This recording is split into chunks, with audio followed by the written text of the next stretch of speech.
shore of support among House Democrats as the House prepares for a make-or-break vote on health care reform.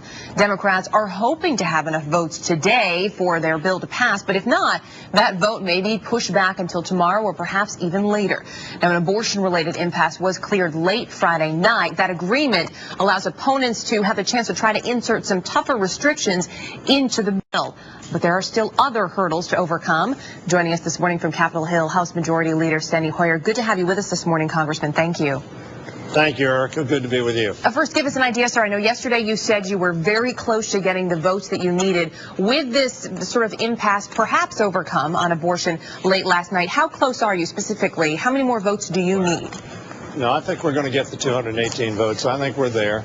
And this is going to be an historic day in which for over a century we've been trying to make sure that all Americans had health care they could count on.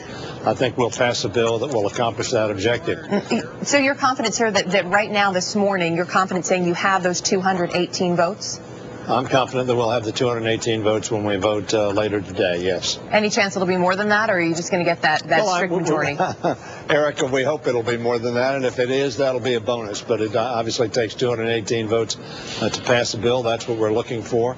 But the real focus is on the substance of this bill and what it does for America. All the presidential candidates in the last election talked about enacting health care legislation which would assure health care security for our people. The AMA has endorsed this bill. The AARP, that represents millions of seniors, has endorsed this bill. Consumer Reports has endorsed this bill.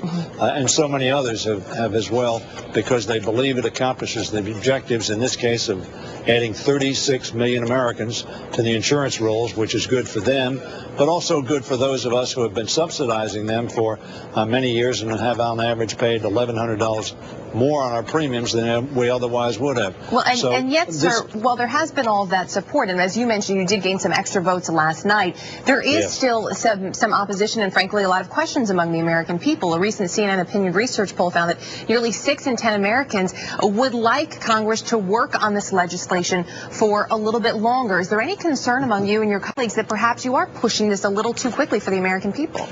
Well, let me say this, that this bill has been subjected to over 100 hearings over the last 2 years.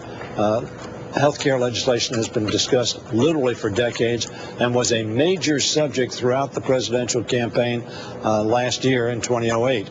It has received some 3,000 public hearings around the country in terms of town meetings, interface with providers and patients and seniors and other groups very interested in this legislation.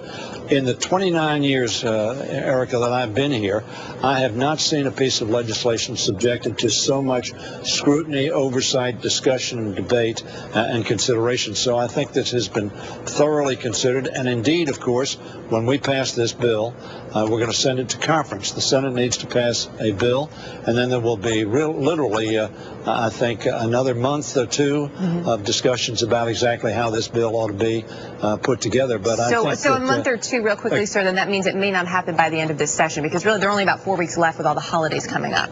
Well, the conference is going to be a difficult conference, an important conference, because there are differences between the Senate and the House, but everybody shares the objective of assuring health care security for all America.